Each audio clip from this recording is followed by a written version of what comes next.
Hold on. Panggil tamunya.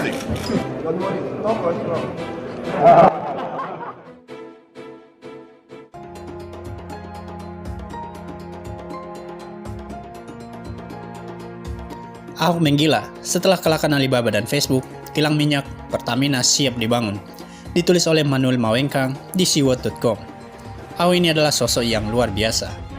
Dia tidak bisa diam, dan kalau ditempatkan dimanapun dalam birokrasi, borok-boroknya pun akan dihantam habis sampai ke akar-akarnya. Gilanya, di tahun ini Pertamina ada di atas Alibaba dan Facebook. Saya yakin dengan kalimat Soekarno, pendiri bangsa ini, jika ada 10 orang seperti Ahok, Amerika pun akan kalah, bahkan Cina pun akan lewat. Memang, secara pencapaian, Alibaba dan Facebook ada di bawah Pertamina sebelum Ahok masuk. Akan tetapi, saya yakin bahwa di tahun-tahun ke depan, Ahok akan lebih menggila dengan pencapaiannya yang lebih sadis daripada hari ini. Sistem bobrok dibongkar dan dikorek sampai dalam.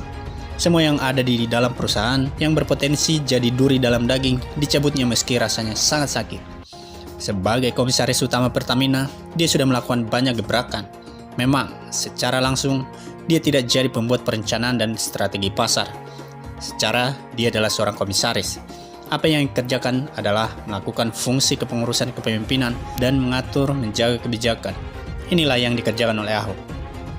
Saat ia masuk sebagai komisaris utama Pertamina, penolakan pun langsung dirasakan oleh kepala karyawan yang katanya jadi anggota alumni nomor togel. Kebencian tidak bisa dibendung dan penolakan pun terjadi.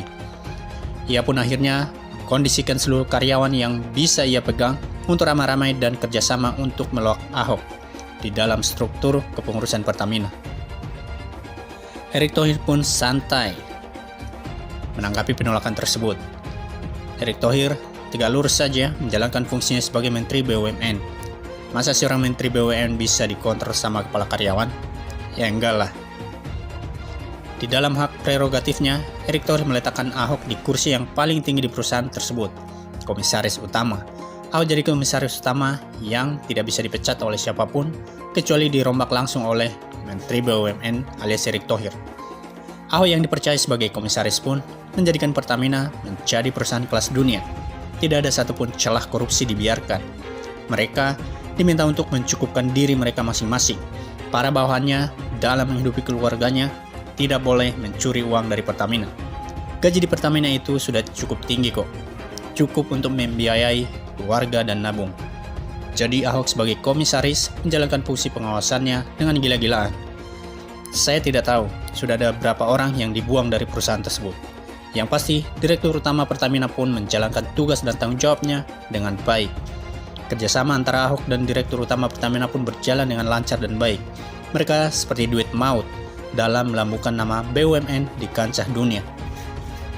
Bahkan, dunia pun terkaget-kaget melihat gebrakan Ahok dalam memperdulikan orang-orang di Indonesia terkait COVID-19 dengan membangun sistem cashback untuk para ojol yang terdampak COVID-19 jika mengisi BBM bersubsidi.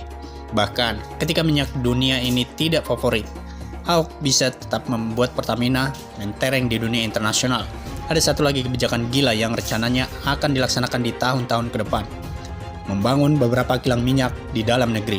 Tujuannya adalah agar mafia migas tidak bisa mempermainkan harga saat terjadi proses ekspor minyak mentah dari dalam keluar untuk diolah, maupun impor minyak dari luar ke dalam untuk didistribusikan. Kilang minyak besar-besaran akan dibangun untuk proses penaikan tingkat dari crude oil menjadi end product, seperti bensin yang kita nikmati dan bisa dikonsumsi oleh kendaraan berbahan bakar bensin, diesel, dan bahkan kalau mungkin aftur untuk pesawat. Dari sisi ini, kita melihat bahwa gebrakan Ahok ini secara hukum sebab akibat menjadikan para mafia migas itu tercekik sampai mati dengan cara yang elegan. Karena apa? Mafia migas ini adalah duri dalam daging. Mereka sudah seharusnya dimusnahkan. Mereka harus dihabisi sampai ke akar-akarnya. Tidak boleh ada lagi yang jahat di tengah-tengah bangsa yang masih sering ditipu oleh mafia-mafia baik dari migas, Alkes, ataupun yang lain. Ahok sebagai juru kunci dalam pembantaian mafia di Pertamina rasanya sudah sangat baik. Ahok ini tipe pemimpin yang sulit tunduk di bawah orang lain, kecuali beberapa orang. Ahok terbukti sangat loyal kepada atasannya saat menjadi wakil gubernur DKI Jakarta. Ahok juga terbukti sangat loyal kepada atasannya saat menjadi komisaris utama di PT Pertamina. Sementara ini kelihatannya hanya ada 2 orang yang bisa ia loyal terhadapnya, yakni Jokowi dan Erick Thohir.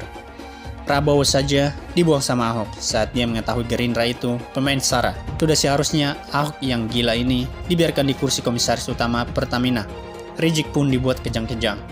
Baru-baru ini PT Pertamina menyabet Platinum Awards di ajang kompetisi Public Relations Indonesia Award 2020 karena Pertamina menghimpun penghargaan terbanyak pada kategori BUMN dan anak usaha BUMN, yakni berhasil meraih 25 penghargaan dari 10 subkategori, yakni Own Media, Kanal Digital, Manajemen Krisis, Laporan Tahunan, Brand Guideline, Program PR, Program CSR, Departemen PR, dan Pertamina menjadi perusahaan terpopuler di media. Hebatnya lagi, Pertamina menjadi satu-satunya perusahaan Indonesia yang masuk daftar Top 500 Fortune Global 2019, bahkan mengalahkan raksasa e-commerce asal Cina, Alibaba Group milik Jack Ma, dan raksasa Amerika Serikat Facebook milik Mark Zuckerberg. Saya yakin dan percaya pembuatan beberapa kilang minyak ini bisa membuat Pertamina akan lebih jadi moncer.